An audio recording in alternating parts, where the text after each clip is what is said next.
Hello बच्चों, आज हम लोग अशोक के फूल हजारी प्रसाद द्विवेदी जी की ये जो अभ्यास कार्य है इसमें से पढ़ेंगे। इसकी व्याख्या पहले पढ़ भी चुके हैं। आज अभ्यास कार्य बता दें क्योंकि आपके एग्जाम में गद्य से ऐसे ही प्रश्न आते हैं। गद्य की जो व्याख्या आती है उसमें ऐसे ही क्वेश्चन आते हैं। तो यहाँ पर दिया हुआ है भारतीय निम्नलिखित गद्यांशों पर आधारित प्रश्नों के उत्तर दीजिए। भारतीय साहित्य में और इसलिए जीवन में भी इस पुष्प का प्रवेश और निर्गम दोनों ही विचित्र नाटकीय व्यापार है। ऐसा तो कोई नहीं कह सकता कि कालिदास के पूर्व भारतवर्ष में इस पुष्प का नाम कोई नहीं जानता था। कालिदास के काव्यों में यह जिस शोभा और सौकुमार्य का भार लेकर प्रवेश करता है वह पहले कहाँ था। उस प्रवेश के नववधू के गृह प्रवेश की भांति शोभा है, गरिमा है, पवित्रता है और सुकुमारता है। फिर एकाएक मुसलमानी सल्तनत की प्रतिष्ठा के साथ साथ ही यह मनोहर पुष्प साहित्य के सिंहासन से चुपचाप उतार दिया गया।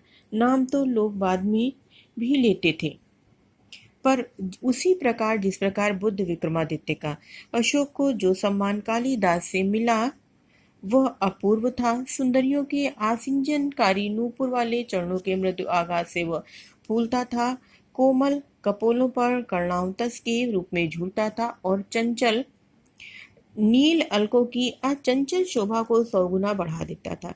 वह महादेव के मन में क्षोभ पैदा करता था, मर्यादा पुरुषोत्तम के चित्त में सीता का भ्रम पैदा करता था और मनोजन्मा देवता के एक इशारे पर कंधों पर से ही फूट उठता था।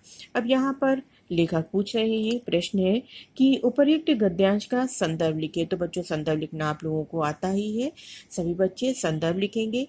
जब लेखक का नाम आएगा तो उनके नाम के आगे विशेषण लगाते हुए इनकी प्रसिद्ध आलोचक हजारी प्रसाद द्विवेदी जी हैं ना, यानी प्रसिद्ध आलोचक निबंधकार। जैसे कि हम आपकी जीवनी में जो प्रस्तावना में लिखाते हैं उसमें से कुछ शब्द आप चाहें तो ले सकते हैं। अगला प्रश्न है, अशोक के फूल को किस कवि ने सम्मान दिया। तो बच्चों अभी यहाँ पर पढ़ चुके हैं कि कालिदास के काव्यों में यह शोभा और सौकुमार्य का भार लेकर प्रवेश करता है। तो इसमें इसका आंसर हो जाएगा कि अशोक के फूल को कवि कालिदास जी ने सम्मान दिया। अगला प्रश्न है, उपर्युक्त गद्यांश में किस प्रसंग का वर्णन है। तो उपर्युक्त गद्यांश में नववधू की गृह प्रवेश की भांति शोभा है, गरिमा है। तो यहाँ पर नववधू के प्रवेश से जो अशोक का फूल है उसकी तुलना की गई है और जो प्रसंग यहाँ पर लिया हुआ है वो मुसलमानी सल्तनत की प्रतिष्ठा का प्रसंग लिया हुआ है कि उस समय के बाद से अशोक के फूल का जो है स्थान धीरे धीरे समाप्त होने लगा। इसके बाद है अशोक पुष्प को सम्मान किससे मिला। तो अशोक पुष्प को सम्मान कवि कालिदास जी से प्राप्त हुआ। फिर अगला पुष्प है, गद्यांश की रेखांकित अंश की व्याख्या कीजिए। तो जो गद्यांश का रेखांकित अंश है वो है कि कालिदास के काव्यों में यह जिस शोभा यहाँ से लेकर के सुकुमारता है तक जो है ये लाइन रेखांकित है पंक्ति। तो इसकी व्याख्या इस प्रकार से हो जाएगी कि कालिदास के काव्यों में यह जिस शोभा और सौकुमार्य का भार लेकर प्रवेश करता है।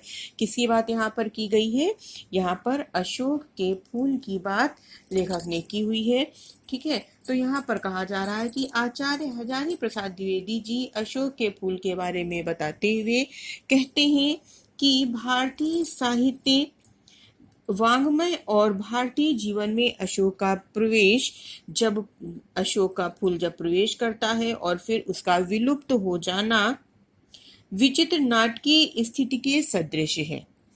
ठीक है बच्चों, बात समझ में आ गई कि कालिदास के काव्यों में यहाँ पर कहा गया है कि अशोक का फूल जो है वो जिस तरह से भारतीय साहित्यिक वाङ्मय और भारतीय जीवन में अशोक का फूल जिस प्रकार से प्रवेश करता है और फिर उसका अचानक जो है लुप्त हो जाना एक नाटकीय स्थिति के समान ही माना जाता है।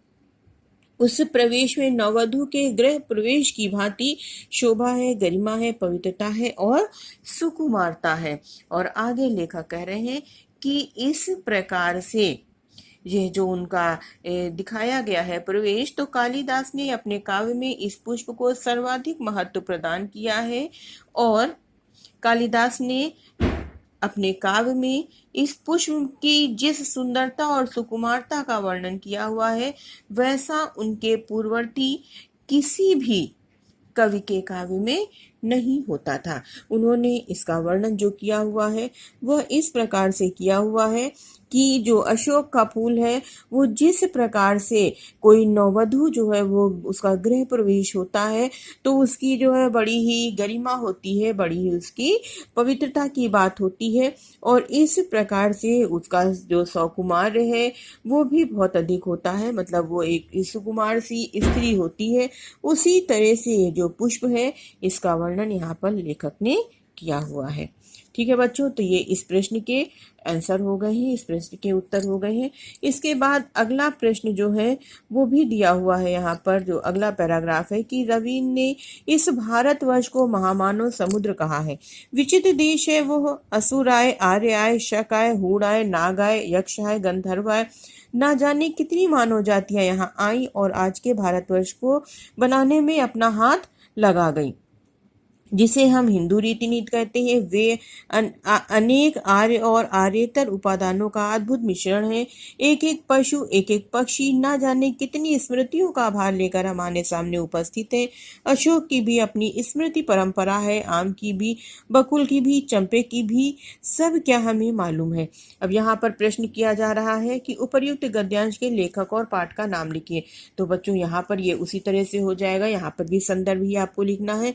फिर भारत में कौन कौन सी जातियां आई, तो भारत में जो जातियां आई हैं वहां पर उनका यहाँ पर वर्णन है कि भारत में असुर, आर्य, शक, हूण, नाग, यक्ष और गंधर्व अनेक मानव जातियां आई। ठीक है, फिर इसके बाद अगला प्रश्न है, रवीन्द्रनाथ ने भारतवर्ष को किसकी संज्ञा दी है। तो रवीन्द्रनाथ ने भारतवर्ष को महामानव समुद्र की संज्ञा दी है। प्रस्तुत गद्यांश में किस प्रसंग का वर्णन किया गया है। तो प्रस्तुत गद्यांश में लेखक ने जो अशोक का पुष्प है उसका वर्णन किया हुआ है कि किस प्रकार से यहाँ पर अनेक जातियां आईं और चली गईं। उसी तरह से अशोक का पुष्प भी जो है उसका एक समय बहुत महत्व था, धीरे धीरे उसका महत्व समाप्त होता गया। तो अशोक के पुष्प का यहाँ पर वर्णन किया हुआ है। गद्यांश के रेखांकित अंश की व्याख्या कीजिए। तो रेखांकित यहाँ पर है जिसे हम हिंदू रीति नीति कहते हैं, वे अनेक आर्य और आर्येतर उपादानों का अद्भुत मिश्रण है। तो बच्चों इस ये जो पंक्ति दी हुई है उसकी व्याख्या इस प्रकार से हो जाएगी कि जिसे हम हिंदू कहते हैं और वे अनेक आर्य, तो यहाँ पर जो हम हिंदू रीति नीति कहते हैं वो आए, उनको मानने वाले आए, अनेक आर्य और आर्येतर उपादानों का अद्भुत मिश्रण है कि हमारी हिंदू रीति में हम अपनी जो प्राचीन संस्कृति है उससे हमने बहुत कुछ सीखा, आर्यों से सीखा, आर्येतर संस्कृति जो है उससे भी हमने बहुत कुछ सीखा है। उन सभी को मिला करके ही हमारी हिंदू रीति नीति बनी हुई है, यही इसकी व्याख्या हो जाएगी। ठीक है बच्चों, तो आज इतना ही, फिर बाकी अगले वीडियो में पढ़ाएंगे। या हमने आपको इसका जो अभ्यास कार्य था वो पढ़ाया। ओके, थैंक यू बच्चों।